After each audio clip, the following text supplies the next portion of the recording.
sincrónico, es decir, que mientras ustedes van respondiendo, nosotros vamos a ver si los podemos presentar. A ver, pero es de manera sincrónica. Entonces, ustedes ingresan, ya les comparto.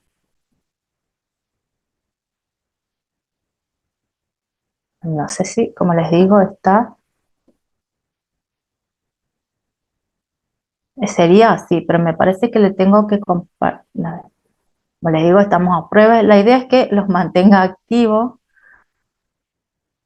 Ahí está. Creo que esa es la idea. ¿Qué hacen ustedes? Ustedes van a agregar qué creen que se refería o a qué se refiere el artículo primero. Palabras sueltas, para que sus compañeros vayan viendo. O sea, todos tienen que participar porque todos tienen una base de datos donde va indicando la participación de ustedes. Tengan paciencia por tarda en cargar, es decir, lo estuvimos probando hasta recién para que sea más dinámico. ¿Qué es lo que entienden ustedes que refiere el artículo primero de la ley? Si alguien viene y les pregunta, dice, ¿qué dice el artículo 1? Habla sobre esto. Y empiezan a poner palabras sueltas. Entonces nosotros vamos a ir visualizando qué palabras se van. No sé si ya están participando. Profe, disculpe. Buenas tardes. Ujú. ¿Hay que escanear el código QR? No, no, no. Bueno, sí, sería Ah, si tienen celular, creo que ese sí. Como les digo, está a prueba, pero les dejé el link en el chat, entonces creo que ustedes aprietan y va para ese lado y van colocando palabras sueltas que crean que se involucra con esto. perfecto. Ahí vieron que salió interpretación. Este código no sé cómo sacarlo, pero ahí está. Genial. Interpretación, muy bien. ¿Qué más? Tienen ideas, es para armar y para que estén despiertos. Después vemos cómo les funcionó esta herramienta. Profe, disculpe, yo de vuelta, no, como ingresé recién, no tengo el link. Bueno, ¿Podría perfecto. colaborar así oral? No, la idea es trabajar sobre esto. Sé que ahí está, ahí le comparto de nuevo, le va a salir en el chat. Gracias. Es para que ustedes también tengan una idea, vean lo que los compañeros aportan. Estamos buscando herramientas para que a ustedes se les haga más fácil la dinámica de la clase sobre esta lectura. Muy bien, ahí agregaron económica. Les está haciendo muy difícil acceder. Una vez nomás se puede, profe, una sola palabra no la puse y no me dejó poner más. ¿Está bien así? Sí, está bien, cada uno que ponga una palabra, no tienen que ser diferentes, lo que ustedes entendieron. No, porque no me deja poner más, por eso leo, no es porque no, me aparece el Sí, reloj sí, de arena ese y ya no me deja. Por favor, espera que el presentador muestre la siguiente, no me dice. sí, ¿Está no, no, bien? Ah, estamos está. probando. Primero dije una idea central, y entonces van así para no repetir. Realidad económica, exacto, igualdad entre los contribuyentes.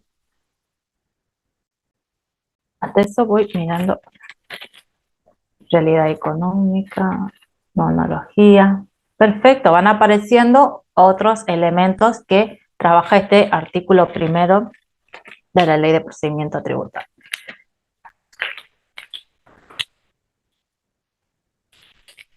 Creo que somos más para hacer 6 respuestas o está tardando su conectividad. Profe, yo no puedo entrar al link. Estoy intentando entrar desde el celu, pero ¿me puede mandar de nuevo al chat el link?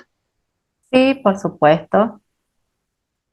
No se desesperen porque en realidad esta herramienta es a prueba y es para ver si podemos hacer un poco más interactiva la clase. Y bueno, aparte registra a quienes hayan participado.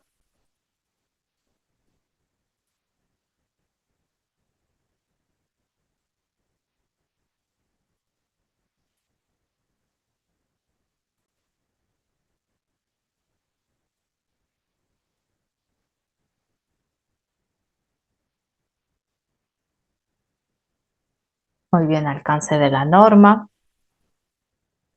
voluntad del legislador.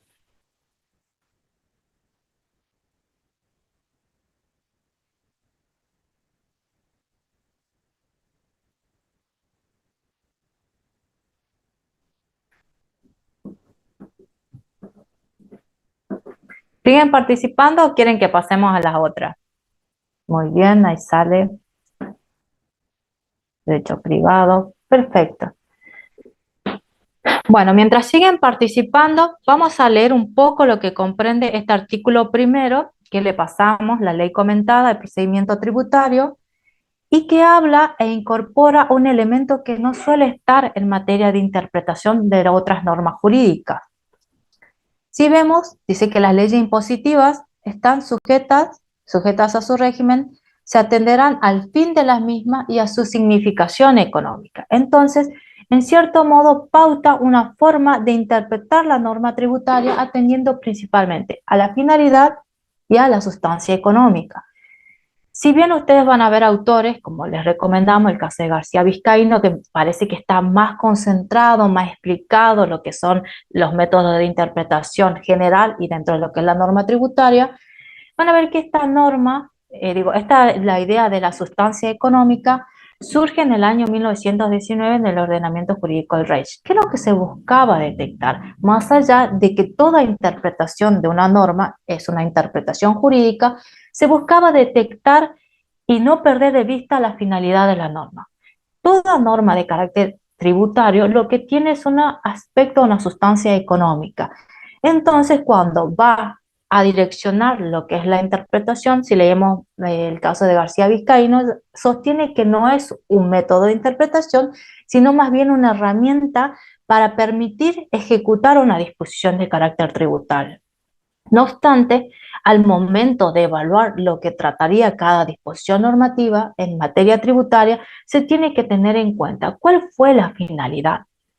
Recuerden que hay métodos, que vamos a ir avanzando más adelante, que se vinculaban al método literal, hablaban del método lógico, hablaban del evolutivo, hablaban del histórico.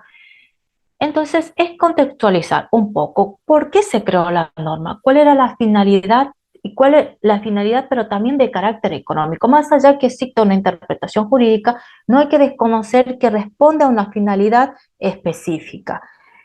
Solamente en caso de no poder detectarse, imagínense, ustedes son el Tribunal Fiscal de la Nación, que es el que interviene para hacer también, dar curso a las cuestiones de carácter tributario que se presenten, van a tener que interpretar teniendo en cuenta eso. En caso de que no se pueda detectar cuál es la finalidad o la significancia económica, porque vamos a entender que esta norma tributaria dentro de sus elementos tiene algo que se denomina hecho imponible, los elementos materiales y demás elementos que van a conformar esta norma tributaria que busca obtener, y ese fin es un fin económico. También habíamos dicho que había ciertas cargas tributarias que no tenían una finalidad instrumental, sino una finalidad extrafiscal. Entonces, es mirar un poco y contextualizar que la norma tributaria tiene una significación económica. No es interpretar el derecho desde una perspectiva económica, no, es decir, detectar que una finalidad que persigue la norma tributaria es de carácter económico sin desconocer que toda interpretación es de carácter jurídico. Entonces, cuando sigue explicando que solo cuando no sea posible fijar por la letra o espíritu el sentido o alcance, ya nos manda a los métodos de interpretación general. Recién se recurrirá a las normas de derecho privado. ¿Qué detectamos acá como central? Vamos a tomar no analogía. Muy bien, que no es posible la analogía. ¿Pero en qué aspecto? En el alcance del hecho imponible, las exenciones y los ilícitos tributarios. Por ende, si se va a aplicar lo que es el contenido formal, que veremos que regula lo que es la distribución, la parte de lo que vincularía a la administración financiera en general, ahí sí puede haber aplicación analógica, lo mismo que en lo procedimental. ¿Dónde está prohibida la analogía? Es lo que vamos a ver en la unidad 8, que vendría a ser lo que componen los elementos del derecho tributario material, es decir, la estructura normativa. No puede haber una aplicación analógica desde de una exención de un hecho imponible. ¿Se acuerda que habíamos puesto un ejemplo tan simple que era si explota una actividad comercial, entendido comercial, donde se encuentra identificado en un espacio físico, el establecimiento comercial, no podría extenderse a una actividad comercial virtual o digital, con el fin de absorber lo que no contenía la norma. Tampoco las exenciones. ¿Por qué? Porque vamos a ver en la próxima clase que lo que vallada o protege el derecho de propiedad o protege que pueda haber una interpretación extensiva es el denominado principio de legalidad. ¿Recuerdan? Que tiene que estar previamente establecido. Bien, entonces, lo que detectamos de acá es que primero menciona que hay que tener en cuenta la finalidad y la significación económica. Vamos a ver que también habla de la relación que existe entre el Estado y el contribuyente, teniendo en cuenta que el Estado, en virtud de este poder tributario, puede y tiene toda la potencialidad de exigir a una persona un determinado comportamiento tributario. Lo que no puede y tiene como una barrera es afectar los derechos del contribuyente, porque sobre esa construcción es que se establecen las cargas tributarias. Entonces, en el texto nosotros vemos, porque es un texto comentado, que menciona los métodos de interpretación en general que vamos a abordar más adelante. Entonces, en una primera instancia, nosotros tenemos que entender que este artículo primero, como dice la respuesta, busca interpretar esa sustancia económica, lo que es lo central y la finalidad de la norma. Y de ahí se iría recién a los métodos de interpretación general en el ámbito jurídico. No es que haya una interpretación económica, es que no hay que desconocer que cuando se va a hacer una interpretación jurídica, esta norma tiene una sustancia de carácter económico, o sea, tiene un significado económico. Es verdad, el alcance económico, la finalidad, exacto, interpretación. La voluntad del legislador es lo que se conoce como el método histórico o algunos el método evolutivo. Y bueno, y ahora nos vamos a la siguiente filme.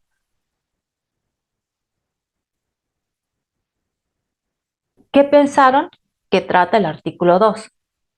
Así en palabras sueltas.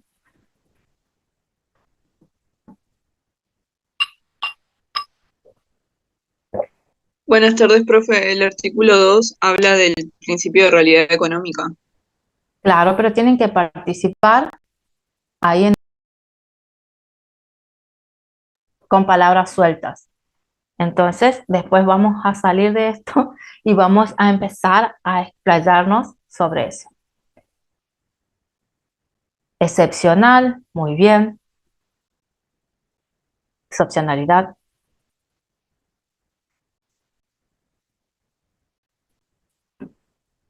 Esto es para hacer un poco una recuperación de lo que ustedes conocen y lo que ustedes leyeron.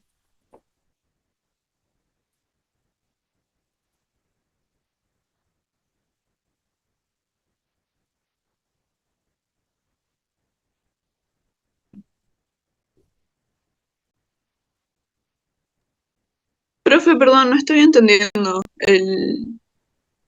La modalidad de estas palabras sueltas las están poniendo mis compañeros. Ah, no. Sí, porque entraron al link. Tienen que entrar al link que está en el chat y van a ver qué es lo que más o menos sus compañeros reducen en una palabra o en pequeñas palabras lo que comprendería el artículo 2 para hacer una recapitulación.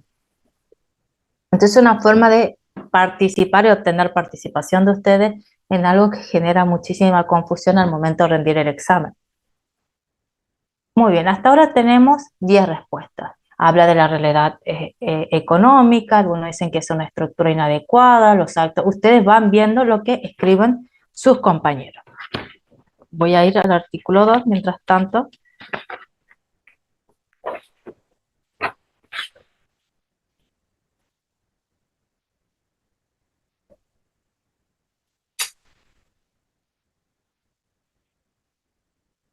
Bueno, si ya terminaron, vamos a Profe, comenzar. ¿Sí? buenas tardes. Perdón, no sé por qué recién pude ingresar. Gracias. Seguramente le dejamos en la sala de espera porque entraron muchísimo antes. Sí, puede ser entre las y 19 más o menos. ¿Me podría más o menos decir en qué estado está la clase como para poder seguirla? Ya estamos Sí, terminando. No, trajimos una nueva herramienta que se denomina Mentimeet y es que permite que ustedes participen mientras están en clase sin evidenciar su participación para quitar un poco esto y genera una base de datos. Ustedes entonces ingresan a ese link y ponen una palabra suelta de lo que nosotros vamos consultando. En este caso sería del artículo, ya hablamos del 1, del artículo 2 y ponen lo que le viene a la mente en una sola palabra, como una lluvia de ideas, para que vayamos trabajando sobre eso. Entonces lo que ustedes ven acá son las respuestas de sus compañeros, pero no está el nombre, ¿vieron? Entonces como si uno por ahí pone algo así de la idea y no era la correcta, no se siente intimidado en participar. Es una nueva herramienta, así que está a prueba, lo están probando ustedes para también mantenerlos activos dentro de esta inactividad virtual.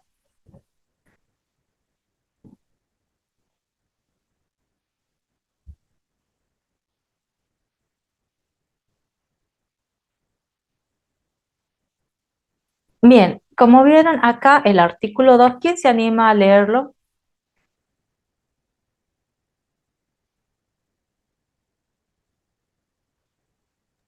Le leo, profe. Bueno, Disposiciones generales, principio de interpretación y aplicación de las leyes, artículo 2.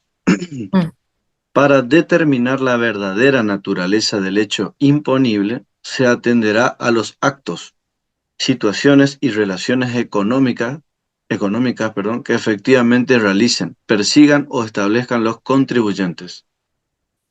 Cuando estos sometan esos actos, situaciones o relaciones a formas o estructuras jurídicas que no sean manifiestamente las que el derecho privado ofrezca o autorice para configurar adecuadamente la cabal intención económica y efectiva de los contribuyentes, se prescindirá en la consideración del hecho imponible real, de las formas y estructuras jurídicas inadecuadas, y se considerará la situación económica real como encuadrada en las formas o estructuras que el derecho privado les aplicaría, con independencia de las escogidas por los contribuyentes, o les permitiría aplicar como las más adecuadas a la intención real de los mismos.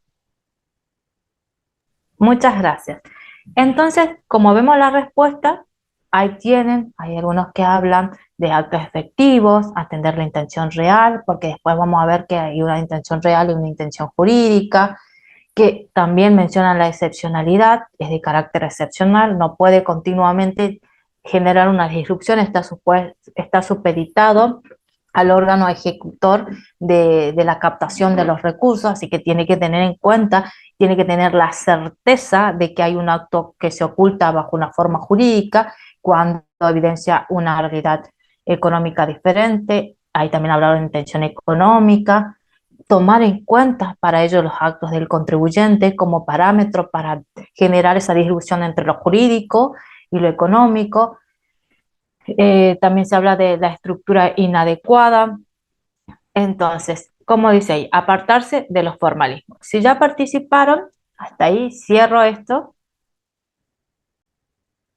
La idea es que haya 18 respuestas por lo menos, pero hay 13. Entonces vamos por lo menos mejorando.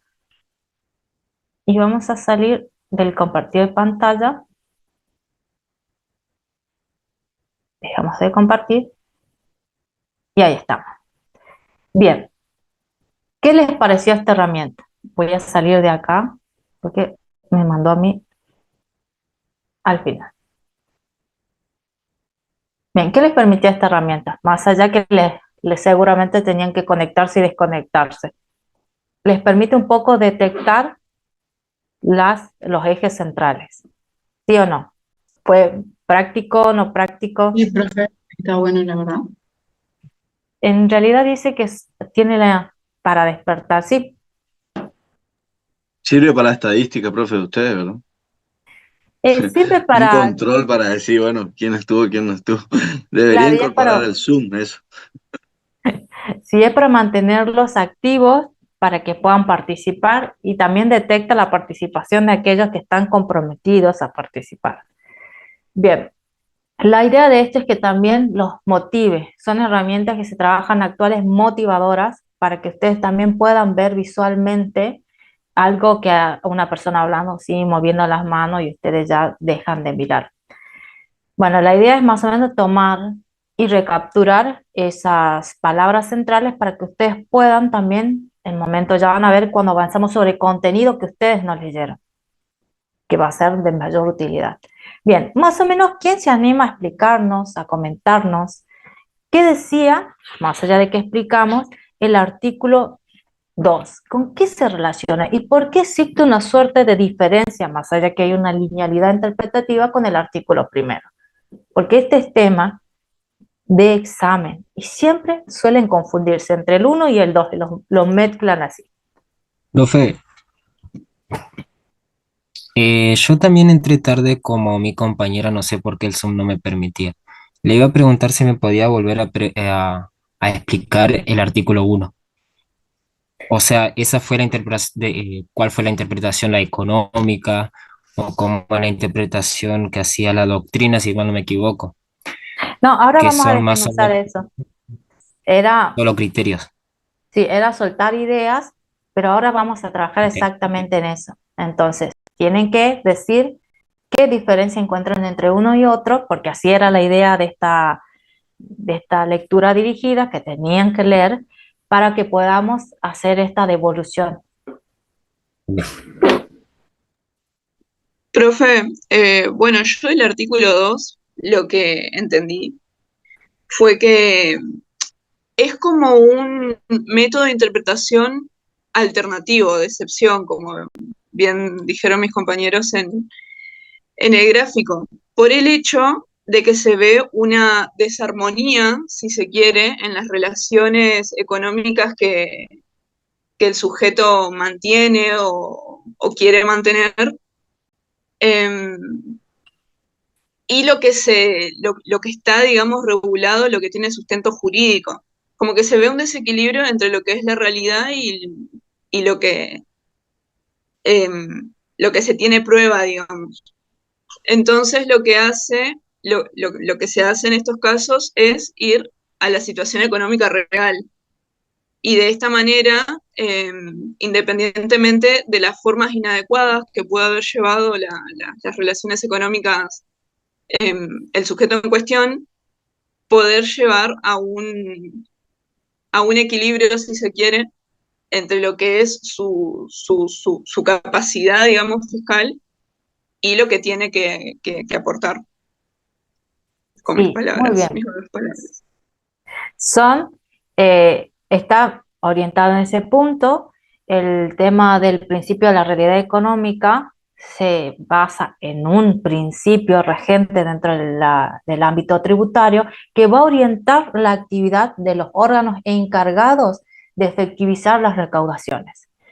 Entonces, cuando en algún momento se detecta que existe dentro de un sujeto que se evidencia una capacidad contributiva superior a la que declara, se empieza a revistar cuál es lo que no declara. Y obviamente uno de los ejes fundamentales es controlar la materia de evasión fiscal, cómo una persona puede sostener cierto nivel de vida, ingreso y egreso y más, todo ahora que está todo digitalizado.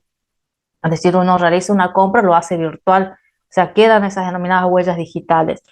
Es entonces identificar la posibilidad que tiene el órgano recaudador de recursos, que puede ser la FI, que puede ser la DGI, identificar que entre lo que declara un individuo no es concordante con la capacidad que tiene el individuo y le permite al órgano de contralor detectar si, por ejemplo, hay un acto jurídico que describe una situación que se diferencia de lo que vendría a ser, como hizo mañana, la realidad.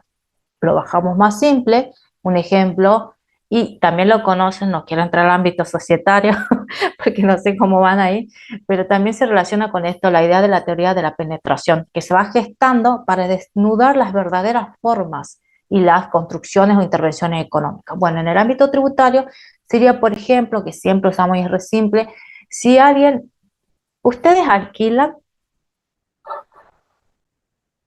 no, bueno, Sí, profe. cuando vienen a veces a Corrientes, por ejemplo, no figura contrato de locación, figura como trato, que puede ser oneroso o gratuito. En cambio, la locación per se es gratuita, onerosa, perdón. Bueno, es lo mismo, busca desnudar, porque ¿qué es lo que hay? Hay un contrato de locación, no un préstamo de uso. Es desnudar esa realidad.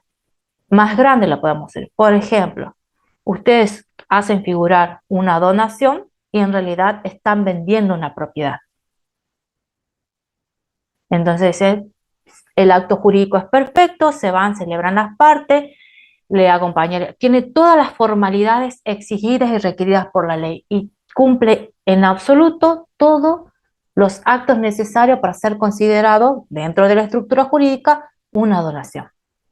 Pero resulta que ustedes hablaron previamente con el que recibe en teoría la donación y acordaron una compraventa, quizás en un costo menor, pero para que el Estado en materia impositiva no haga caer no haga recaer sobre ese acto una carga tributaria. Entonces, ambos para eximirse acuerdan que se va a realizar bajo la forma de una donación, cuando en realidad está vendiendo. ¿Cuál es la realidad jurídica de este ejemplo que elegimos? Es Una compraventa en ese caso. esa sería la realidad económica. Y la realidad Sí. jurídica es una donación. Entonces, si ustedes van como abogados a revistar y dicen, no, es una donación, cumplen con los requisitos formales, intervino un escribano público, se inscribió la donación en el registro de propiedad inmobiliaria, cumple con todo. Ahora, ¿qué hace el órgano recaudador? Mira, y en realidad no es una donación, porque hay un ingreso de un bien inmueble del patrimonio y hay un ingreso de un bien monetario. Entonces, obviamente, esa realidad evidencia que se busca evadir una carga impositiva, porque cada acto que realice puede ser que esté circunscripto o esté absorbido dentro de una norma tributaria y nos ponga en una característica de contribuyentes.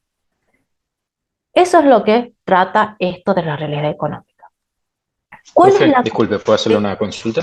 Sí, por favor. En un caso donde sea lo mismo, por ejemplo, en el monotributo, alguien se inscribe en una categoría más baja, factura hasta cierta cantidad y el resto en negro, por ejemplo, y entonces ahí habría una diferencia entre lo que debería tributar y lo que no. ¿Cabría en esta misma fórmula? Porque la realidad jurídica vendría a ser la misma, pero lo que debería tributar tendría una diferencia. Bueno, en el tema de los monotributistas y las categorías, eso es mucho más difícil de detectar, que no quiere decir, porque aparte van acompañados de un asesoramiento contable. Entonces no quiere decir que en sí no haya una realidad económica, sino que no declara la totalidad de las acciones que realiza, que podría ser una forma de evasión. Específicamente, porque es muy difícil detectar esa realidad económica, a menos que sea evidente y no sé, y facture que gana 100.000 mensual y resulta que gana 1.000.000. Entonces, de esa disrupción sí se podría aplicar, decir que evidencia que existe una evasión, teniendo en cuenta que la capacidad contributiva, que según lo evidencia a través de los actos que realizan su categoría de monotributista, no es coincidente con el capital que soporta. Esto generalmente fue pensado porque la mayoría buscaba evadir estas cargas tributarias. Generalmente, cuando leemos un poco de la historia, era por los grandes manejos de bienes patrimoniales. Entonces se buscó evitar este manejo, porque antes, al revestir una forma jurídica, y mire que fue durante la época de 1919 allá en Alemania. O sea, había una falta de declaración por parte de quienes adquirían bienes, muebles o inmuebles, y de la cantidad que realmente beneficiaban. No sé si se acuerdan que en ese periodo había mucho el tema del ocultamiento de cuestiones de moneda de oro, o sea, todo lo que se vinculaba con esa propiedad. Entonces se buscó detectar si tenían una buena vida y decían que tenían un ingreso minoritario, permitió que en ese momento el ministro de Economía incorpore esto, porque revestía toda la forma jurídica y se encontraba más allá con el valladar de la protección de los derechos de los ciudadanos, aunque en ese momento estaba todo conflictuado. ¿Se entendió un poco? Se lo dije, o sea, la idea es que el órgano cuente con una herramienta, el órgano recaudador, que le permita, porque si no, no podría, por más que ustedes ven pasar a alguien y dicen, no se puede, porque no hay una forma jurídica que permita exigirle un determinado comportamiento o generar esa disrupción. Entonces, generalmente fueron creaciones históricas, algunas categorías, como el caso de la realidad económica o el caso del ámbito, por ejemplo, societario, que tiene un poco la idea de la teoría de la penetración, también tiene la misma linealidad, es generar, es dibujar una forma jurídica que en realidad tiene otra forma jurídica. Bueno, esto es lo mismo, tiene una forma jurídica, pero en realidad hay una realidad económica diferencial que permite detectar de alguna forma que el sujeto no está develando su capacidad contributiva y quizás no tribute porque devela una capacidad que no tiene una capacidad contributiva. Y ustedes saben, miran y en la realidad ven que, no sé, que siempre tiene auto, siempre tiene casa, y si es una persona que no tiene capacidad contributiva, o sea, no tiene la capacidad económica, y dentro de esa capacidad económica detectar esa capacidad contributiva, entonces, ¿cómo puede ser que pueda adquirir cierta cantidad de bienes? Entonces, eso le permite, se habla de excepcionalidad, los límites, porque en realidad el derecho de propiedad es algo que está protegido constitucionalmente. En cierto modo, no puede la administración, ante una pequeña duda o por cualquier circunstancia, avasallar y generar esa disrupción, sino que tiene que ser como la última ratio, que seguramente lo habrán escuchado en derecho penal, la última opción que se tiene para ver si realmente ese sujeto tiene esa capacidad contributiva y que se haya constatado que existe esa diferenciación entre lo económico de lo jurídico. ¿Cuál es su realidad económica? Bien, ¿está un poco claro esto? Ahora, lo más importante que quiero que trabajen, por eso ya terminé hablando yo, como siempre, es que detecten la diferencia. Y como nadie está participando, voy a empezar a llamar. ¿Sí?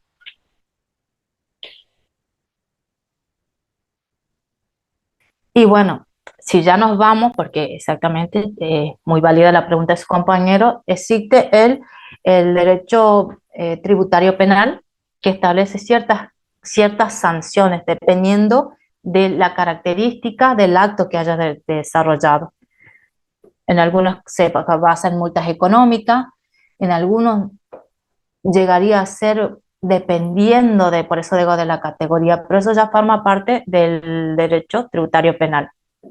Pero generalmente son sanciones de carácter económico, la inscripción en el registro, o sea, para evidenciar también estos actos, o sea, los antecedentes, todo eso se hace a modo sancionatorio. Generalmente se postula que lo tributario penal no sea al límite de prisión, pero sí hay, ¿me entienden? Que sería como lo último que podría, teniendo en cuenta las circunstancias y características de lo que evade el sujeto, de lo que viola en contravención, de qué entra. Pero sí hay sanciones.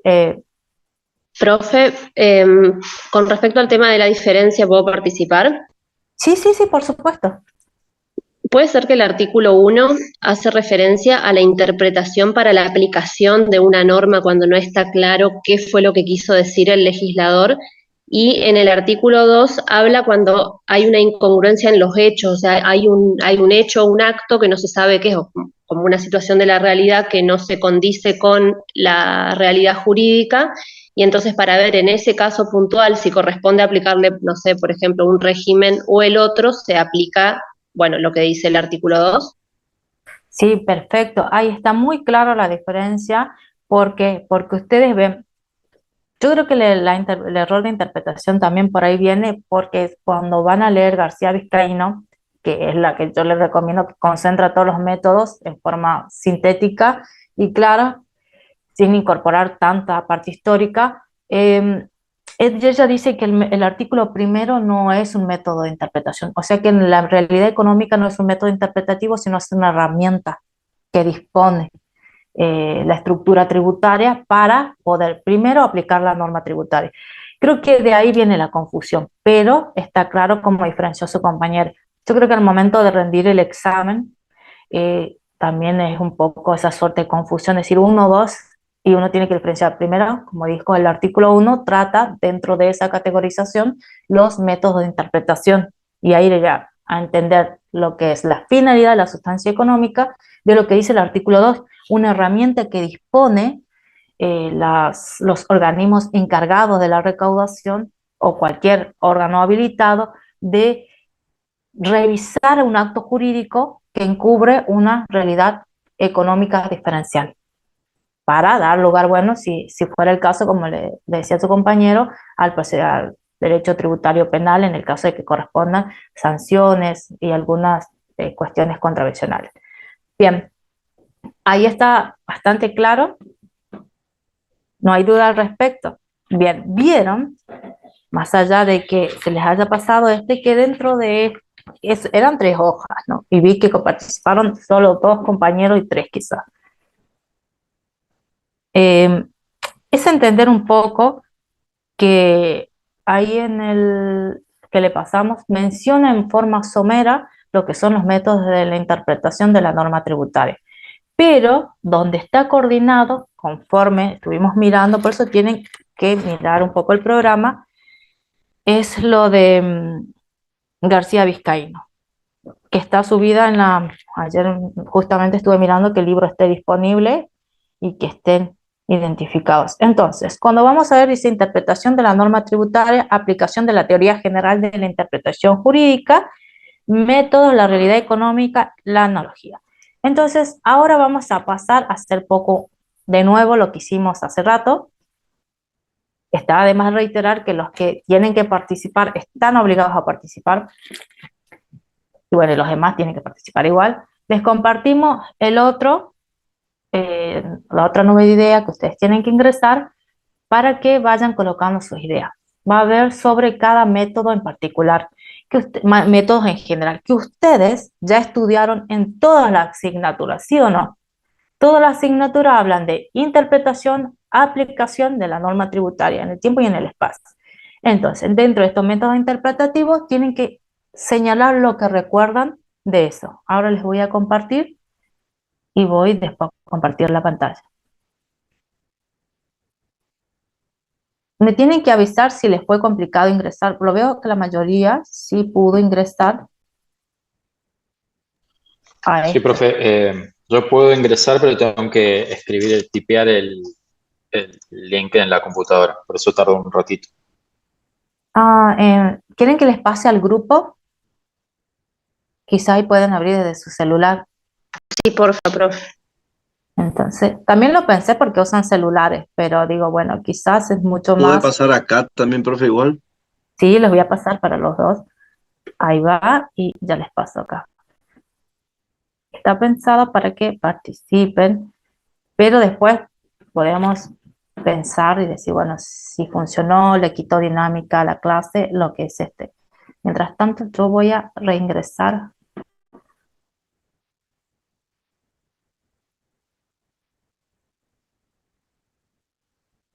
mientras ustedes van.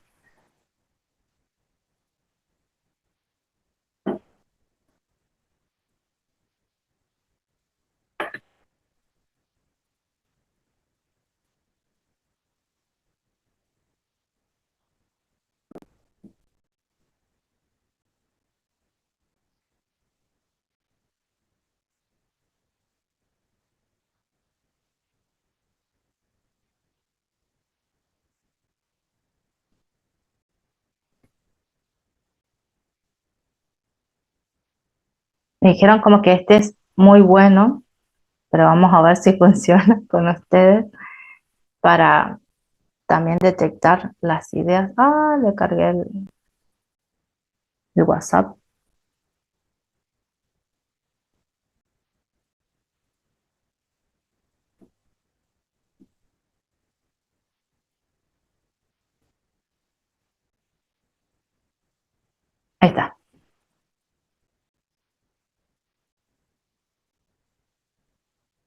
Bueno, ahí vamos a ver la presentación, porque como les digo, estamos probando, esto es nuevo. Lo usan en otros contenidos para detectar un poco lo que es, lo utilizan más para porcentajes, que en eso estamos. Muy bien, ya veo que estuvieron participando. Bueno, el método literal.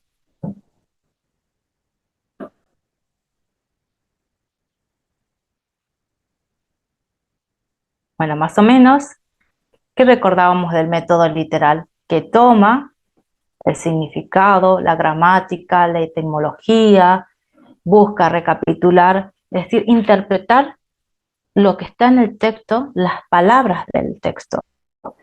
Por eso se utiliza, como escriben sus compañeros, el sentido gramatical, lo etimológico, las construcciones, vinculadas específicamente, con eso voy a detener mi video porque se está haciendo lento, ahí está, específicamente con esas construcciones. Entonces, exactamente la letra de la ley es un método que utilizaban las escuelas racionalistas porque consideraban entre lo que es el siglo XVI, siglo XVII, porque consideraban que la ley era perfecta. Entonces, el juez, la facultad del juez únicamente, o podemos decir que la función del juez únicamente era aplicar lo que decía la ley, sin interpretar nada. Era encargado de ejecutar exclusivamente lo que está establecido en la ley y no interpretar. Por eso, en caso de que existía una suerte de confusión, se decía que se tenía que interpretar, hacer una interpretación en base a la letra de la ley. Exactamente. Vieron que ustedes conocen estos métodos, entonces cuando ven en el programa, bueno, no está en el programa. Bueno, pero nosotros les vamos a pasar ya, como siempre, el mapa mental para que identifiquen los esenciales. ¿Se acuerdan que en otras asignaturas también habían visto este método de interpretación? Entonces, es circunscribirse únicamente a lo que decía la letra. Porque si lo pensamos en el ámbito tributario, ¿ustedes qué dicen? ¿Se podría hacer esta interpretación literal? ¿Es conveniente? ¿Qué les parece?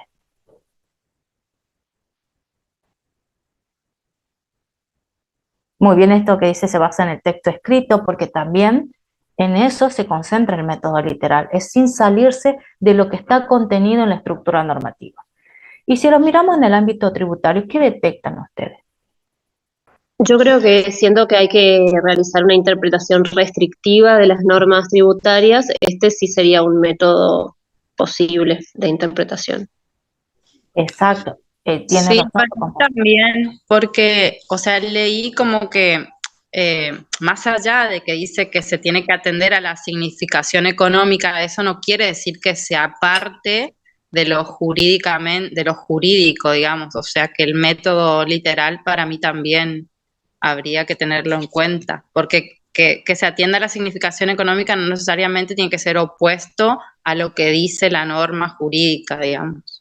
O lo que dice la Corte es que no es necesario que sea totalmente restringido, sino que para que el propósito se cumpla discreta y razonablemente.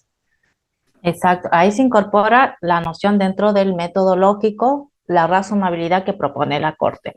Muy bien lo que van diciendo. En realidad lo que tenemos que entender que circunscribir un sector de la doctrina, como dice su compañera, se aferra a entender de que hay que interpretar la norma conforme a lo que está, no extenderse más allá, porque al tocar zonas sensibles, que son los derechos constitucionales, que hablamos del derecho de propiedad, tiene que restringirse la aplicación, porque también funciona como vaya a dar el principio de legalidad. No puede extenderse más allá de lo que está en el texto. ¿Y cómo se podría interpretar? Es tomando únicamente lo que dice el texto. ¿Cuál es la problemática que se presenta acá? Que en general hay otro sector de la doctrina que dice que quienes elaboran las normas de carácter tributario o que intervienen en la sanción o de alguna forma en la elaboración de las normas no tienen conocimiento en un vocablo técnico jurídico, que por ahí lo que uno quiere decir no signifique tal cual en el ámbito económico, no busque detectar lo mismo en el ámbito económico, más allá que se vea su significancia económica.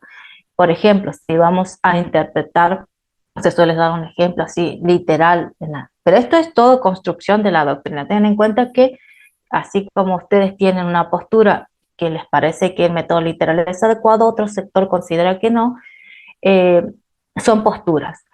Pero sí, le posibilita reducir al máximo la posibilidad de ampliar mediante una interpretación de situaciones que no están previstas conceptualmente o que no están previstas dentro de lo que es el hecho imponible de lo que es la estructura material de la norma. Entonces, hay algunos que dicen, bueno, pero en la norma, por ejemplo, antes decía que el inmueble deberá pagar, pero si el inmueble no paga, o cuando utilizan una categoría que seguramente habrá pasado con los contadores, que cuando usan una categoría el contador dice, pero esto no quiere decir que quiera decir esto, ¿sí o no? Esto significa estas cosas. Y después ustedes van y le explican, porque eso es la obligación que tienen los organismos encargados de recaudación, que se busca, por eso ellos reglamentan lo que hace la efectividad de la carga tributaria, buscan con esto esta cuestión.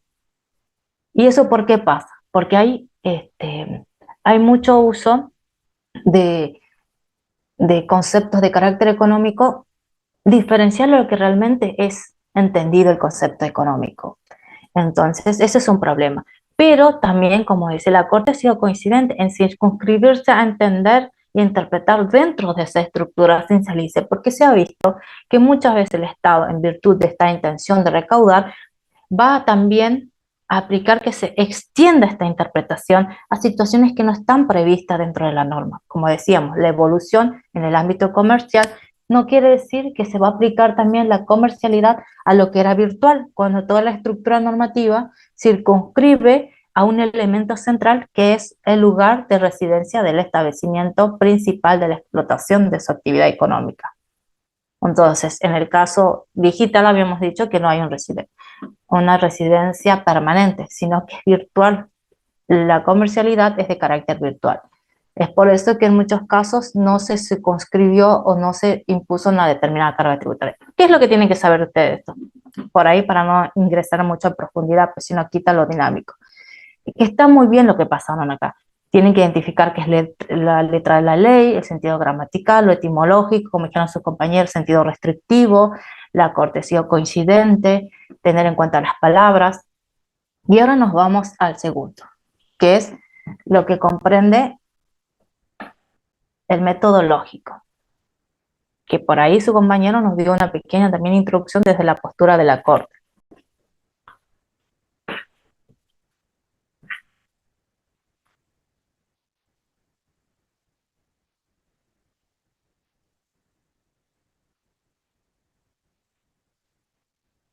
Muy bien, aparece la idea de pensamiento legislativo.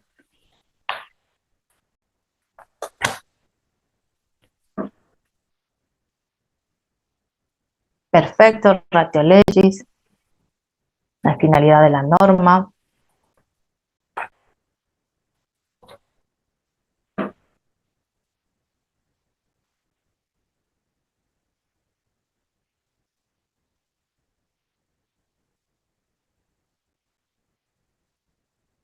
Bueno, le dejo un minuto, voy a buscar agua, pero participen para hacer un poco más dinámico esto.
Bien, entonces vemos como nosotros ya estudiamos, venimos estudiando de diferentes asignaturas, que el método lógico lo que busca es detectar, como escribió uno de sus compañeros, la ratio legis. ¿Qué quiere decir? El espíritu de la ley.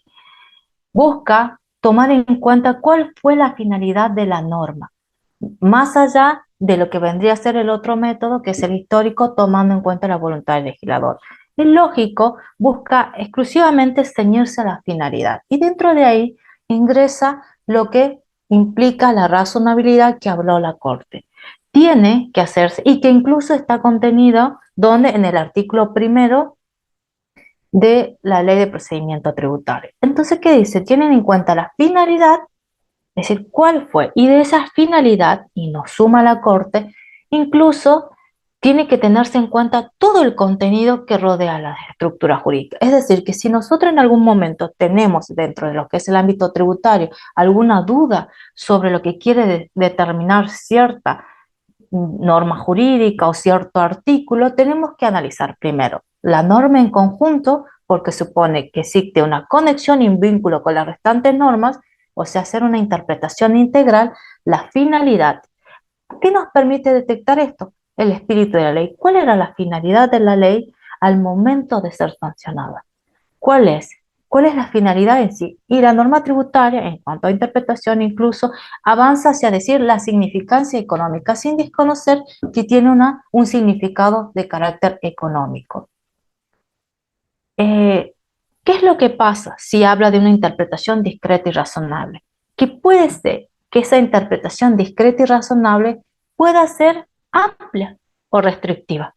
Por eso hay algunos autores que dicen, bueno, pero tiene que ser una interpretación racional también en concordancia con los principios. No puede extender a situaciones jurídicas no previstas, ni tampoco avasallar lo que se protege a través del principio de legalidad, que la persona o el contribuyente tiene que conocer.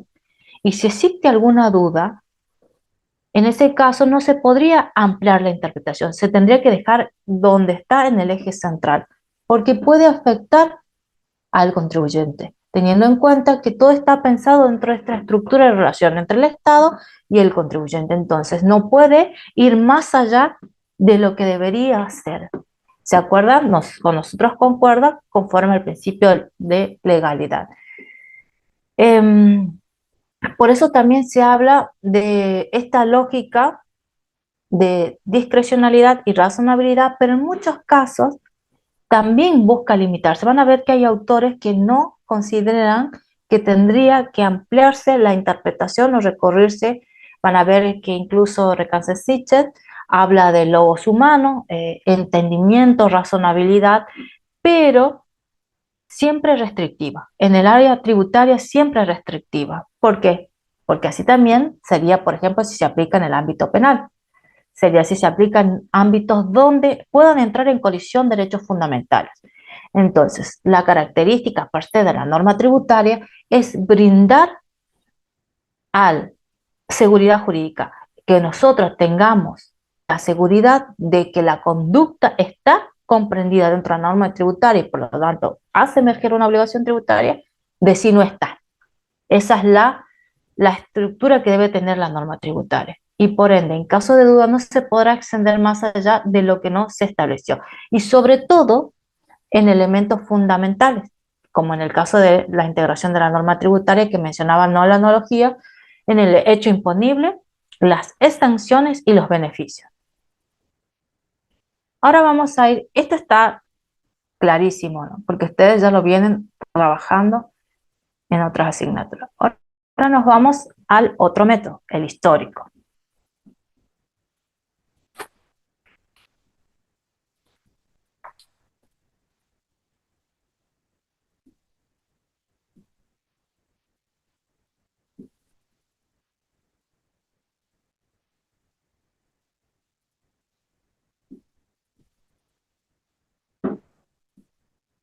¿Se tildó o todos quedaron ahí pensando qué es el histórico? Muy bien, a las circunstancias. Ahí está apareciendo.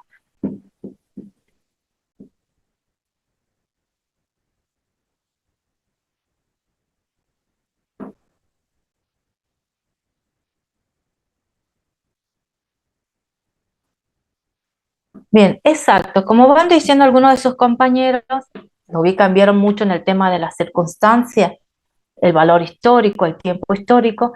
Estos que se inclinan por aplicar el método histórico, lo que buscan es recapturar la voluntad del legislador al momento que dictó la norma.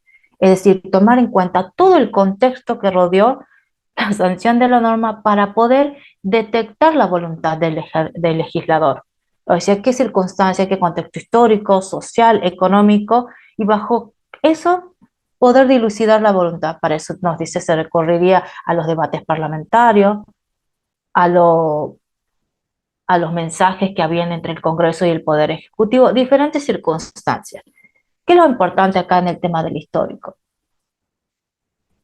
Que la mayoría critica porque el método histórico busca detectar la voluntad del legislador, quizás en una época donde no existía la actualidad que tenemos ahora, los procesos globalizados de ahora. Entonces sería restarle, imagínense que circunscribiéramos a una idea de voluntad ceñida a un concepto temporal, teniendo en cuenta que puede cambiar, sería como quitarle el carácter, como dijeron sus compañeros, evolutivo del derecho, y más en cuestiones económicas, porque lo que hoy entendemos, y siempre utilizamos este ejemplo como comercio, no es lo mismo que entendían nuestros padres como comercio.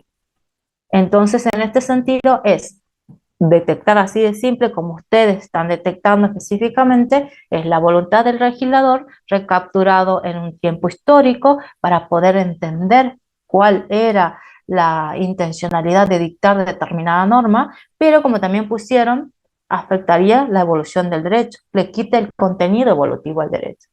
Entonces creo que con esto vieron que no ofrece mayores disquisiciones esto o dificultades. Vamos a ir al evolutivo, que concuerda un poco con el que veníamos hablando.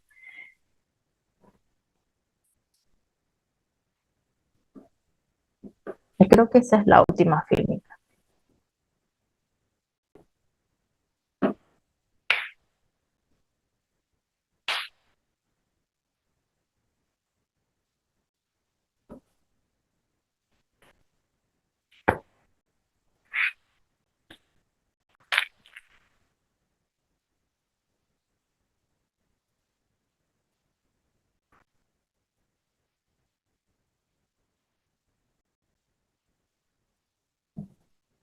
Me gusta eso, la división a futuro, porque en sí concentra lo que decían los teóricos de esta metodología que sostenían, que tendríamos que tomar la voluntad del legislador y repensarlo cómo lo habría aplicado en el futuro.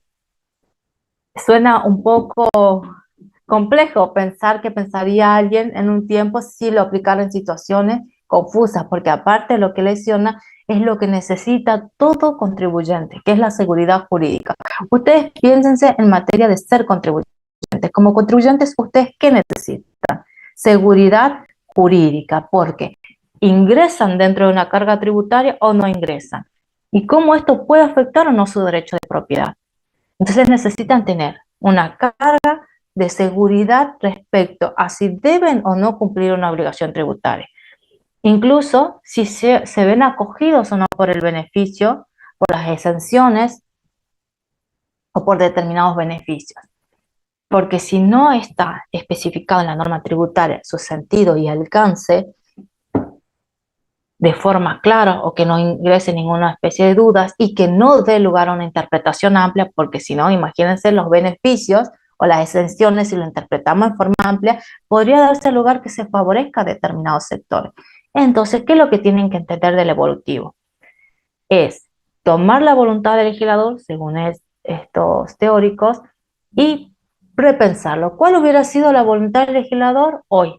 Por eso me encanta lo de la idea de visión a futuro, porque eso es lo que más o menos postula esta teoría. Es decir, pensarnos cómo habría solucionado el legislador de esa época al momento que dictó esa disposición lo actual. Exactamente, es una cuestión de seguridad jurídica lo que obsta o obstaculiza lo evolutivo. ¿En dónde queda? Y creo que esta es la última filmina. Perfecto, con esto terminamos. ¿Y dónde queda? Nosotros tenemos que tener la certeza. Voy a sacar esto porque a mí me queda abierta la presentación todavía.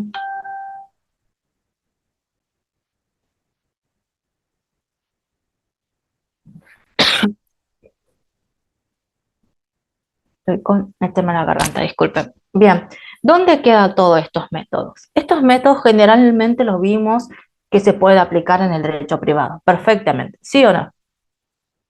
Ahora, cuando se va al ámbito del derecho tributario, es como una característica sensible.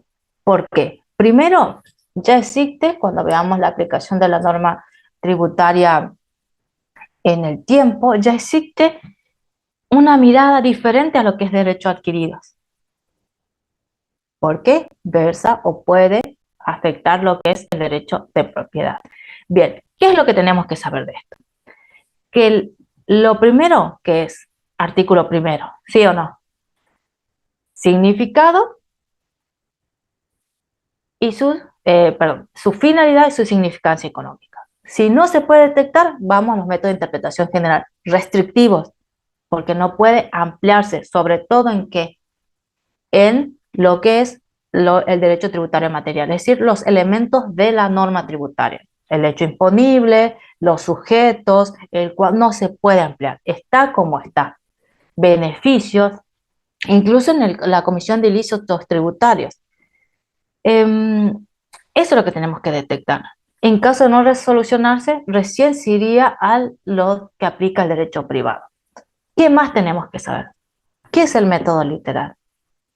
Ustedes mismos lo pusieron ahí, sin leer previamente. ¿Está ahí la idea o no?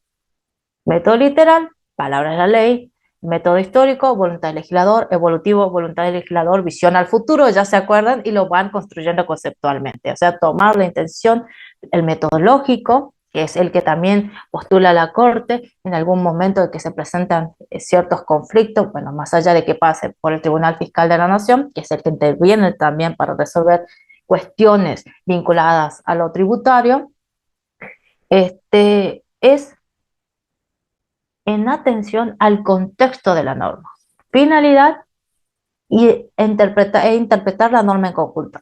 Ustedes ven que por ahí cuando alguien no estudia derecho, agarra la Constitución, busca un artículo así suelto y dice, no, pero la Constitución, y ustedes dicen, no, pero a veces se relaciona con el artículo tanto, con el artículo tanto. Entonces, ¿qué hacen ustedes? Hacen una interpretación basado en lo que es el logos humano, o sea, en la lógica. Ustedes hacen una interpretación en contexto también, van a hacer una interpretación dentro de donde conforma esa estructura jurídica. Entonces, esto está claro lo que tienen que saber en sí. Entonces, ¿qué es lo fundamental? El texto que leímos. Y de ahí, conocer un poco, así nada más, si quieren explicar, los métodos generales, porque también se aplicarían, pero de carácter restrictivo. ¿Esto está claro hasta esta parte? Sí, Bueno, profe. y bueno, ahora sí les vamos a compartir lo que más o menos armamos.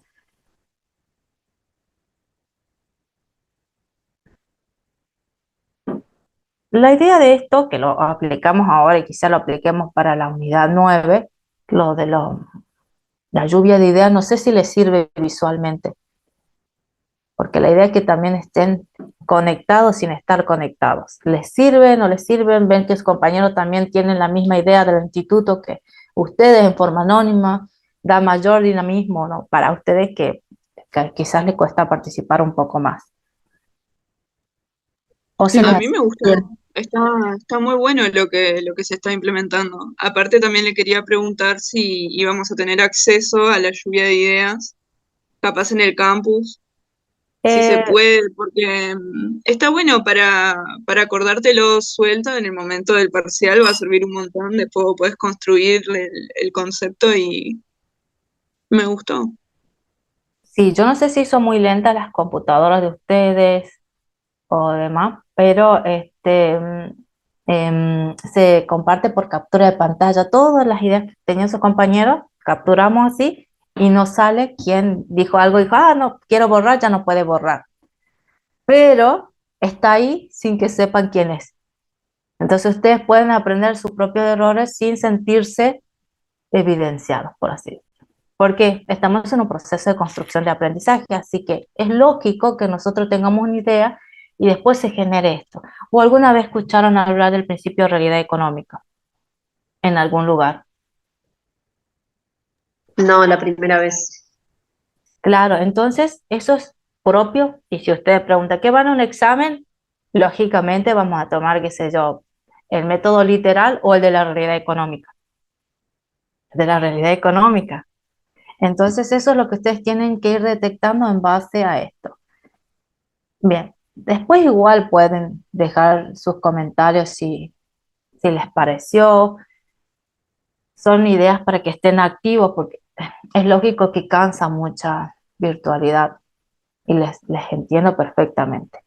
Bien, esto ya vimos, la interpretación de la norma tributaria, que todos sabemos, la definición, venimos ya desde el primer año que nos dicen cómo interpretar el derecho, no sé si es derecho civil 1 ahora, porque ahora es daño, contrato, pero antes era 1, 2, 3, 4, y el sentido y alcance. Sabemos que en el caso de nuestra norma tributaria, nosotros primero vemos finalidad y significancia económica, luego vamos al método general con carácter restrictivo y luego ahí iríamos al ámbito del derecho privado. Entonces vemos acá, esto que tienen acá es como su guía de estudio, por así decirlo, es como su mini programa un poco más ampliado. Que si quizás ustedes ven el programa y van a un libro y el libro habla muchísimo quizás y tiene quizás un capítulo entero, porque estuvimos viendo algunos libros, sobre la teoría general de la interpretación jurídica. Entonces, ¿qué vamos a saber nosotros? Literal, el lógico, desde la mirada también de la razonabilidad de la Corte, como dijo su compañero, de algunos autores, como Recalcen Sitches, método histórico, el método evolutivo, pero en concreto, porque ustedes tienen que identificar qué es literal, qué podría ser lógico, qué es el histórico, que encima ustedes ya vienen trabajando. Y dentro de lo que a nosotros nos interesa tenemos, perdón, el de la realidad económica, que está acá. ¿Qué detectamos nosotros en esta construcción de la realidad económica? Primero, ¿qué dijeron sus compañeros? Capacidad contributiva. O sea, es pensar que alguien que tiene capacidad de pago, ya lo dijimos incluso, usted salió de usted y dice, bueno, puede pagar. Entonces eso se llama capacidad de pago. Y la capacidad de pago no es otra cosa que la capacidad contributiva. Entonces, mira, es decir, si tiene o no, hay un elemento, la construcción de toda la norma tributaria tiene que ser de tal forma que permita detectar la capacidad contributiva de un sujeto. Vimos que hay una intención empírica, como explicaba su compañera, de una intención jurídica, porque son dos caras, como ella dijo. Por un lado está lo jurídico que reviste una forma y por el otro lado está lo real, lo que pasa, lo fáctico, la praxis. Ustedes ven y dicen, no, este no es que vendió, no es que donó, puede ser que vendió, o como dijo su compañero, no es que pertenece a cierta categoría, pertenece a otra, o no declara que tiene un negocio, no declara que tiene alquileres, o no declara, porque siempre buscamos alguna forma de no contribuir. Entonces hay una intención empírica y una jurídica. Está claro que nosotros tenemos que, en una conceptualización, más allá que tienen que focalizarlo en la lectura, está esto, detectar estos dos elementos, lo empírico y lo jurídico. ¿Dónde está? En la Ley de Procedimiento Fiscal, que fija que se debe hacer teniendo en cuenta, y ahí ven, se tiene que hacer teniendo en cuenta el significado económico, pero además la herramienta con la que cuenta está contenida en el artículo 2. Y este artículo 2 es lo que va a hablar de la intención empírica y jurídica. Como dijo su compañera, uno es el uno, que interpreta, y el otro es la herramienta que dispone, que le da la posibilidad a los órganos recaudadores de romper esa estructura y que nos habla de una intención empírica y jurídica. ¿Cuál es la confusión? Que los autores a veces hablan de los dos en forma junta, porque lógicamente son dos construcciones que responden al derecho tributario. Por eso les dimos, le acercamos este documento de Gómez Folco que separa, pero van a ver que la mayoría dice el artículo 1, 2 y va así y los confunde. Entonces, recordamos lo que dijo su compañera del artículo 2, que se trata de una herramienta, un instrumento con lo que cuenta, un instituto con lo que cuenta los órganos recaudadores, los encargados también de llevar a cabo eh, lo que vendría a ser la efectividad del cumplimiento de las obligaciones tributarias. ¿Qué pasa si no está? Si no está establecido por ley, no podría hacerlo, pero tiene límites. limitaciones, no puede avasallar cualquier derecho, se van a decir, bueno, acá lo oculta, acá no, tiene que haber una cuestión de excepcionalidad. Todo eso estaban en sus mapas mentales. Ahora les vamos a subir en el Zoom. En el Zoom, perdón, en la plataforma, que está teniendo una dificultad esa plataforma. En caso de que ustedes no vean este instituto o esta herramienta, le vamos a compartir con un link de Drive para que se vayan ahí directamente. Pues, lamentablemente, no sé si se está reduciendo la capacidad de la plataforma o qué pasó, pero bajó bastante nuestra carga de documentos. Y los límites de la aplicación ya vimos, es la excepcionalidad. También vimos la integración de la norma tributaria. ¿Qué dijimos? Por analogía, no. Lo primero que apareció en sus mapas mentales, no analogía. ¿Por qué no analogía? Porque no va a cubrir ninguna laguna tributaria. Si no está, no está. Sobre todo en qué? Sí puede ser lo que es el derecho tributario formal para el funcionamiento de la administración tributaria. También para el procedimental, pero no para el material. ¿Y cuál es el material? Muy bien, buena pregunta. El material es el derecho tributario material cuando vemos obligación tributaria, elementos esenciales, hecho y base imponible, nuestra unidad número 8. Así que no se preocupen que eso los vamos a aplicar la clase que viene bien detallado. Aviso parroquial, por así decirlo, es que siempre se toma algo de la unidad 8. O sea, ustedes vayan pensando que tienen que saber eso, identificar lo esencial, porque hay muchas teorías también respecto. Entonces ya avanzamos. Ya vimos esta parte y llegamos acá. Aplicación de la norma tributaria en el tiempo. Vamos a tomar conceptos que traen de otras asignaturas para explicar esto, que es casi similar. Bueno, entonces, ¿quién participa? ¿Cuándo creen que entra en vigencia la norma tributaria?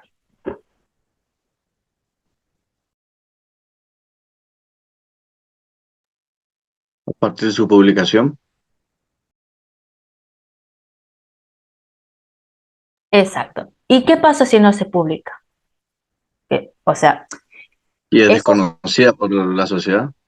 perdón la pregunta, era así, desde su publicación, pero ¿qué? Tiene que estar establecido en la ley a partir de cuándo, si no, ¿cómo sabríamos? Y si no tiene, A partir del día siguiente de que se publica en el boletín oficial. también. Pero ¿qué nos dice el Código Civil y Comercial? ¿Qué tal si buscamos el 6 y el 7? Profe, ¿puede ser después de los 8 días de publicada si no tiene la fecha? Exacto, exactamente. ¿Qué tal si nos ponemos a leer? Voy a empezar a llamar, porque está bien que participen, pero había, a ver, Boari, Andrea, ¿podrías leer el artículo 6 y 7 del Código Civil y Comercial? Sí, profe. Muy bien.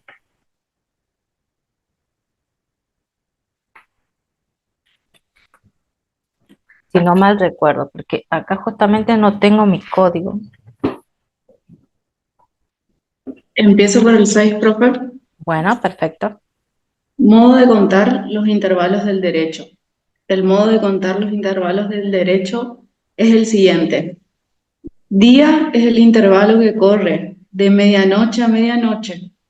En los plazos fijados en días, a contar de uno determinado, queda este excluido del cómputo, el cual debe empezar al siguiente.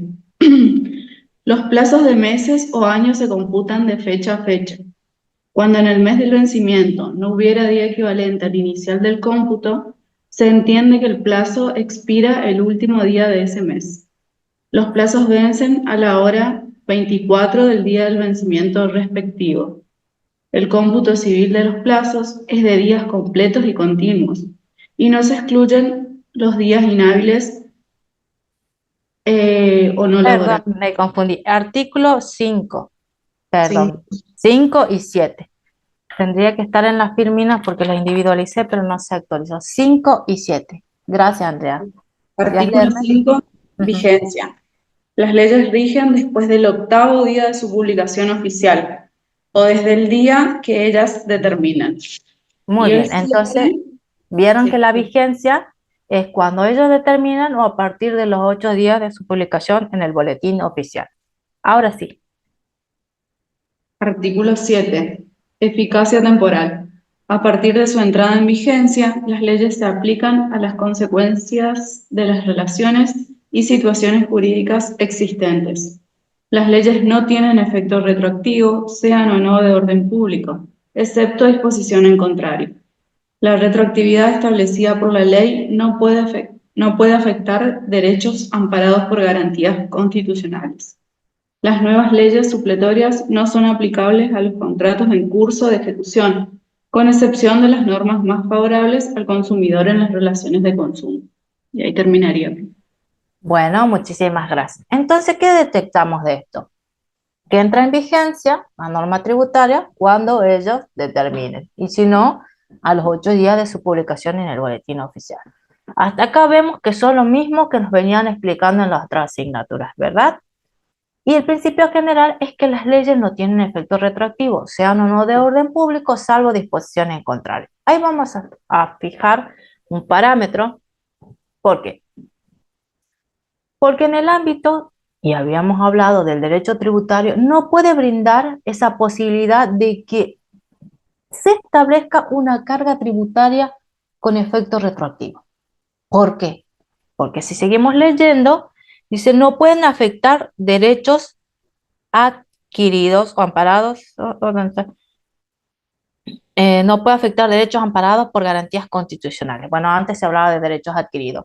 ¿Qué quiere decir? ¿Qué podría afectar si tiene El efecto derecho de la retroactivo? propiedad y el de la libertad tendría que ser, si esa Exacto. implica efecto retroactivo.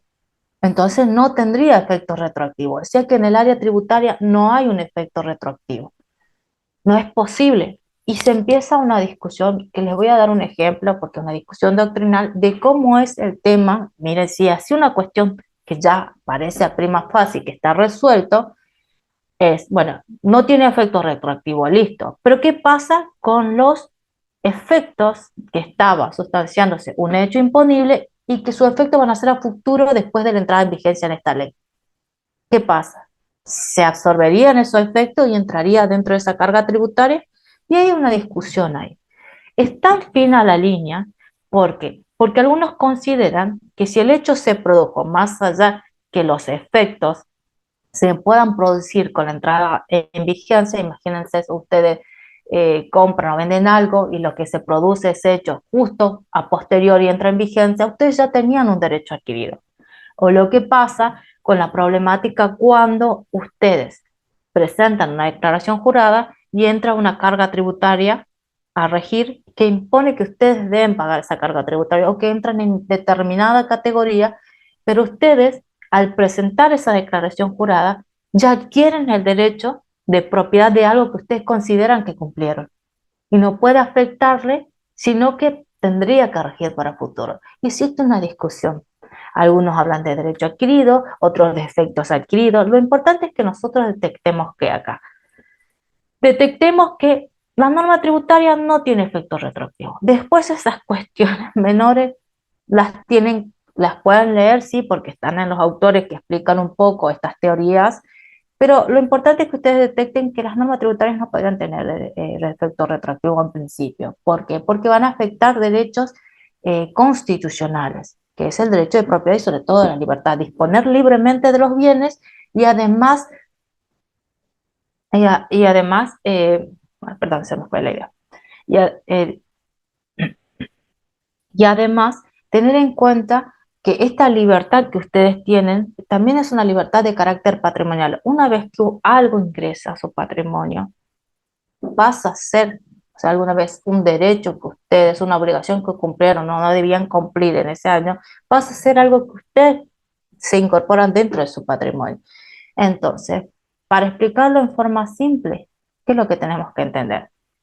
Primero, que sí, quizás en el ámbito penal, en el ámbito, por ejemplo, la ley penal benigna, quizás en el ámbito del consumo, que dice el derecho al consumo, que beneficien las nuevas disposiciones que benefician al consumidor, sí, pero en el área tributaria no. ¿Por qué? Porque no hay una cuestión de reconocimiento de alguna especie de algo benéfico, sino que se relaciona íntimamente con el derecho de propiedad y le impone una determinada actitud, y al ser de carácter de imponer una determinada carga tributaria, ustedes necesitan saber si ingresaron o no ingresaron. Y una vez que no ingresan en esa categoría, ustedes ya tienen eso, que no pagaron el concepto de esa categoría como un derecho adquirido, o sea, forma parte de su patrimonio. Más simple, no tienen efecto retroactivo. Y si lo dice aunque salga por ley, va a regir en adelante, porque va a afectar sus derechos constitucionales. O sea que no tienen efecto retroactivo. Hay autores, van a ver que hay autores, entre ellos este autor Villegas, que habla de la retroactividad y la ultraactividad. Entonces, ¿qué veníamos hablando nosotros acá? Que no tienen efecto retroactivo, pero sí rigen para el presente. ¿Y ahora qué pasa cuando un organismo pretende extender la vigencia de una norma tributaria en el tiempo? ¿Cómo se denomina eso? Ultraactividad. Es decir, ya está derogada la disposición o ya caducó porque tenía un plazo de vigencia, pero dice, bueno, esta norma funcionó durante, suponiendo que fue dictado para el 2015 con vigencia hasta el 2022. Y entre el 2023 dice, no, deberíamos seguir imponiendo esta carga tributaria porque fue conveniente, nos permitió recaudar, y lo decide la autoridad o la entidad a cargo de la recaudación. O, por ejemplo, podríamos decirlo, lo extiende el Poder Ejecutivo por decreto en cuanto a su vigencia. ¿Es posible la ultraactividad? Sí, profe, yo creo que sí. No. Estacionamiento medido en Goya, ¿hace cuánto? Ahora extendieron más y más y más. Capaz volvieron a dictar una ley, pero Ampliaron inclusive todo, pero bueno, no sé, me baso en la realidad, digo que quizás sí se puede. claro, entonces ahí ustedes tendrían que reclamar porque no es posible la ultraactividad. ¿Cómo se van a regir ustedes por una disposición que está caduca? Porque está afectando sus derechos de propiedad. Usted cada vez que va, tributa, y aparte lo hace a través de la subsistencia de una norma que no tiene la característica o la fuerza. ¿Por qué? Porque ya no tiene vigencia en el tiempo. Tampoco, profe, perdón, tampoco si esta norma anterior, que aparentemente es posible que se aplique a mí, sea más beneficiosa que la nueva. No, tampoco. No es posible, porque nosotros tenemos la idea del principio de legalidad. Porque si no, imagínense, dejar a la discrecionalidad, decir, aquel es mi amigo empresario, por ejemplo, digo, que son los que más siempre buscan que se les reduzca la carga tributaria. Sí, a él le vamos a extender el beneficio, o vamos a aplicarle retroactivamente, porque aparte ellos ya tributan y tendría que venir el concepto devolutivo. Ustedes se tienen que aferrar al principio de igualdad en las cargas fiscales, por así decirlo. Me llevo a algunos conmigo a que paguen, porque yo también pago.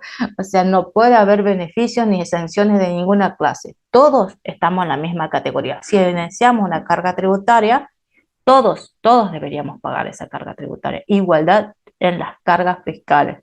Por eso tampoco podría ser viable si se quiere aplicar una excepción o un beneficio. Pero esto es para protección también, porque se sostiene sobre la igualdad. ¿Se acuerdan? Uno de los principios era la igualdad y la equidad y la proporcionalidad. Entonces, es fundamental. Pero es muy buena pregunta. Ahora, entonces, ¿esto está entendido, chicos? Creo que esto está bastante claro. Si hay dudas, podemos... Se entendió, profe, se entendió bien. Ya saben, igual que está en el foro, así, ¿no?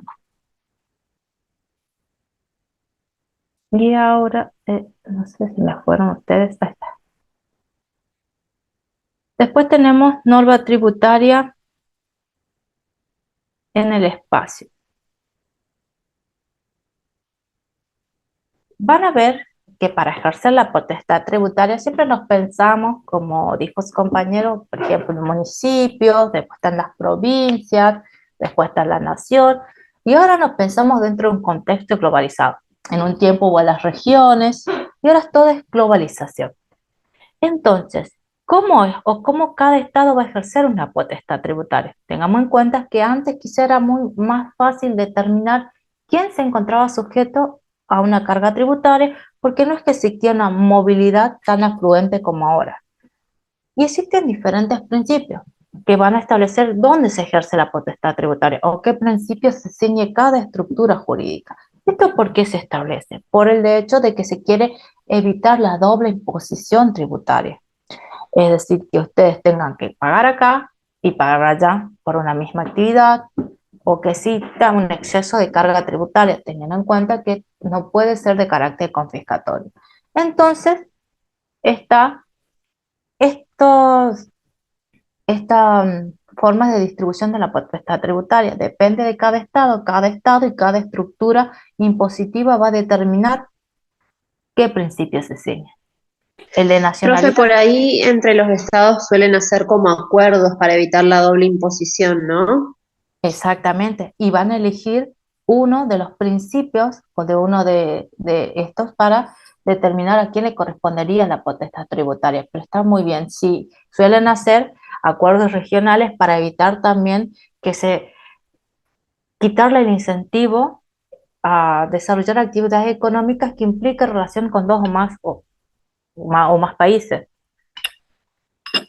Bueno, entonces está el de nacionalidad. El de nacionalidad se suele decir que es el que utiliza Estados Unidos para establecer una carga tributaria y que todos los sujetos que tengan la nacionalidad estadounidense tengan que tributar aunque se encuentren en cualquier parte del mundo y cualquiera puede ser la actividad que realizan. Entonces, ¿qué toma en cuenta? La nacionalidad. Y la nacionalidad, ¿qué conocíamos por nacionalidad? La originaria y la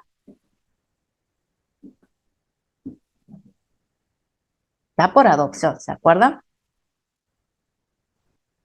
Después está el de domicilio, que no es difícil.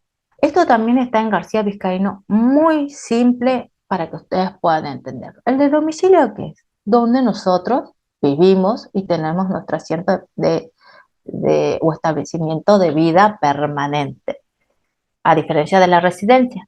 La residencia es como algo temporal, donde nosotros nos encontramos, pero que, por ejemplo, en Argentina se toma en cuenta el momento de presentar alguna declaración, como por ejemplo para el impuesto a las ganancias, que si la residencia es mayor de 6 meses, va a entrar dentro de esta categoría.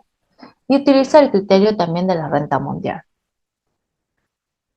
Y luego tenemos el de establecimientos permanentes. Acá me faltó incorporar, o no sé si está, el de las fuentes. Yo le voy a modificar esto porque también tiene que ver con de dónde provienen los ingresos, es decir, dónde se ubica la fuente, dónde provienen los ingresos. Si está acá en Argentina, va a corresponderle carga tributaria porque la fuente de explotación principal, o podría ser, por ejemplo, sedes, sucursales, se encuentran dentro del territorio argentino, por ende tienen una carga tributaria. Ese es de la fuente. Y el del establecimiento permanente es donde tiene su actividad principal, para el caso de la explotación de actividades económicas específicas. Vieron que esto no es tan complicado, pero depende mucho de la decisión de quien ejerce la potestad tributaria bajo cuál se va a circunscribir, si al de la nacionalidad para fijar cargas tributarias, si al de domicilio, al de residencia o criterio de la renta mundial, al de fuente o establecimiento permanente, porque incluso el de residencia va a permitir captar a aquellos ciudadanos que residen acá, aunque no tengan su domicilio, pero que residen acá y puedan que realicen actividades dentro de ese lapso de tiempo, aunque no se encuentren domiciliados. Entonces, por ejemplo, el impuesto a las ganancias va a permitir recapturar a esos residentes. Bueno, creo que esto es todo lo que nos involucra ahora de esta unidad. Lo más importante, que a ustedes seguro les interesa, es, bueno, ¿qué es lo que va de todo esto? Y lo que va es lo siguiente. Primero que es nuestro texto, ¿no? Eso habíamos acordado. Va nuestro texto. Luego va lo que son los métodos que mencionamos un poco, pero vemos que dentro de nuestro texto tenemos que saber que la analogía no se aplica a los elementos tributarios de la norma en lo que es la norma material. O sea, si ustedes trabajan con el artículo 1 y el artículo 2, que dentro del texto que le pasamos mencionan los métodos que le indicamos, si quieren ampliar, porque es muy corto los métodos, recurran a García Vizcaíno, eso va a ir en el examen. Lo que está en el cuadro, que es lo de la aplicación temporal, artículo 5 y 7 del Código Civil y Comercial, y bueno, ya sabemos que no tienen aplicación retroactiva. ¿Qué más? Y bueno, lo que hablamos, así brevemente, lo que ustedes saben es de la aplicación en el espacio, ahí le voy a agregar lo de fuente, y eso identificando así corto como le explicamos. Por eso le explicamos de esa forma, para que no se dispersen tanto. ¿Quedó más o menos comprendido? Entonces, si ustedes agarran el programa, van a ver que habla sobre relaciones con el derecho internacional público, la jurisdicción tributaria. Nosotros vemos tipos de conexión tributaria. Eso es lo que le explicamos. ¿Quedó claro, chicos? Ahora les voy a tomar asistencia. Si tienen alguna duda, lo van planteando. Mientras yo tomo asistencia, lo van pensando o repensando. Comienzo por esquina. Aranguiz. Presente. Benítez. Presente, profe. Boari. Presente, profe. Cardoso. Castro. Presente, profe. Collado. Presente, profe. Comini. Presente. Bueno, ella ya no está. Leguizamón. Presente, profe. Ríos. Presente. Sánchez. Lisa. Profe. Bien. Vale, de nuevo Juan. Presente, profe. Benítez. Esteban. Benítez Ezequiel. Presente, profe. Fiorito. Presente, profe. González Santa Juliana. Presente. Pacheco. Presente, profe. Palavicino. Presente. Y Santa Juliana José.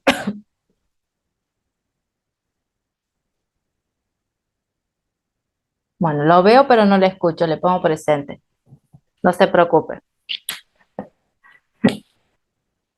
Bien. ¿No hay alguna duda respecto a esto? ¿Quedó claro dónde debemos concentrarnos específicamente? Más allá que vamos a compartir, como dijo su compañera, captura de pantalla de la lluvia de ideas que ustedes tuvieron. Profe, Sí. yo tengo una consulta. Ujú, A ver si me puedo hacer entender. El artículo 1 habla de la interpretación de la norma. ujú. El artículo 2 de la interpretación más bien de los hechos, digamos. Claro, Pero no es que son excluyentes, sino que va a haber situaciones económicas o jurídicas donde se puedan aplicar los dos principios, ¿no? claro. Es que es una interpretación. Lo que pasa es que por ahí, lo que hicimos esa diferenciación, hay una vinculación entre ambas. Porque primero, cuando uno va a interpretar una norma jurídica, tiene que conocer este elemento de significancia económica. Y lo otro es como una herramienta que le habilita al órgano recaudador de que si ve una situación que encubre una realidad jurídica, porque el que dicta la norma, más allá de si existe duda de si se va a aplicar o no de tal forma, es una forma. Y pensar qué herramienta dispone un órgano o el encargado de ejecutar una disposición de carácter tributario, si ve que alguien declara una cosa y hace otra, es el artículo 2, pero no son contrarios. Lo que pasa es que nosotros hicimos la aclaración porque, por ejemplo, cuando en algunos exámenes se le pide desarrolle la realidad económica del artículo 2, ponen el 1. Y entonces tratamos de orientarnos un poco en base a la experiencia de otros estudiantes, porque cuando dice, bueno, desarrolle lo que es la realidad económica teniendo en cuenta el artículo 2 y poner el 1. o si les dice que se interpreten en forma armónica, porque en realidad los dos están conectados porque introducen un elemento, solo que el otro lo hace a través de la aplicación de la norma. Y el otro míralo como una herramienta para la ejecución de la norma. ¿Cómo va a contar el órgano o el encargado de ejecutar si mira? Si no tuviera esa posibilidad, no podría. ¿Por qué? Porque todo tiene que estar previamente establecido, no puede irrumpir en la propiedad de alguien, o sea, decir, bueno, usted tiene que pagar más. ¿Y dónde dice eso? Porque usted dijo una cosa, pero acá hay un acto jurídico, entonces dice, bueno, acá yo tengo la posibilidad de quitar el velo, de ese velo jurídico que tiene esa estructura normativa y evidenciar que usted realmente declaró una cosa que no realizó. Es como más una herramienta. Y el otro es, bueno, tenemos una duda, ¿será que se aplica o no esto? Y ahí ya sabemos que no es extensiva, es restrictiva y que sobre todo si predice.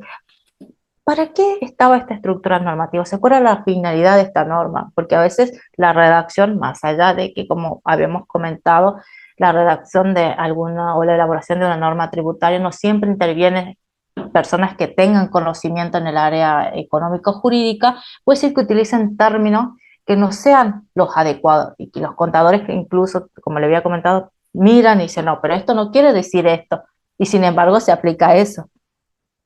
Porque ese tema del uso de terminología, imagínense si nosotros en el área jurídica todavía tenemos una suerte de debates doctrinarios en cómo se debería usar, por ejemplo, tal o qué comprende tal concepto. Imagínense en el área económica también, más que nada son conceptos evolutivos. O por ejemplo, si vamos a lo de presupuesto, había una concepción, después otra concepción y otra que considera otra cosa, pero en sí va evolucionando. Entonces esa es la crítica que se le suele hacer. Por ahí, entonces, aplicar la norma tributaria, circunscribir a que no se extienda, que no haya esa suerte de excusa, que digan, bueno, en este beneficio él no entraba, pero ahora sí, porque se entiende que no le correspondería, porque entraría en el beneficio, y que el legislador encima habría pensado que sí, se puede otorgar. O sea, busca reducir al máximo la discrecionalidad de la autoridad respectiva encargada de la aplicación de la norma, que incluso sería el mismo órgano recaudador sobre la base de la igualdad. Entonces, lo que ustedes tienen que detectar es que el primero es aplicación, el segundo también influye, pero que es más que nada verlo como una suerte de herramienta que tiene el órgano o el encargado de recaudar para decir, esto es así y esto no es así, del principio de realidad económica, aplicación y principio. Obvio que los dos están interconectados, pero no, el examen, no sé, por ahí hacerlo desarrollar los dos, que generalmente los puede llevar a una suerte de confusión y pueden entrar en una contradicción. Parecieran lo mismo, pero no son lo mismo. En uno habilita cómo se debe interpretar y en otro cómo desnudar, y ahí se desarrolla la teoría de la penetración para el ámbito tributario. Entonces, pude explicarlo, estuve pensando. Sí, profe, sí, muchas gracias. Bueno, Sí. igual si tienen dudas sobre alguna bibliografía, vayan a consultarlo. Pero creo que en esta parte de direccionamiento de textos, o sea, ustedes se aferran a su texto y entienden lo general. No, es lo básico que vamos viendo. Por eso tratamos de reducirle el contenido para que ustedes entiendan algunos ejes, nada más. Bien, si no hay otra consulta, quedan liberados, les subo a la plataforma, si no ya saben, por un link se le copia los documentos y la próxima clase no va a haber una lectura previa, porque como le dijimos, es la unidad 8 que trata sobre elementos materiales, es una unidad muy larga y van a tener que estar atentos porque suele ser tema de examen.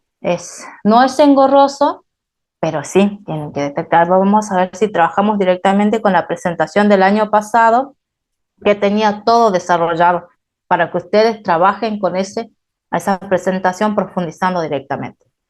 Bien, si no hay ninguna consulta, no hay nada, terminamos la clase y nos vemos el próximo jueves.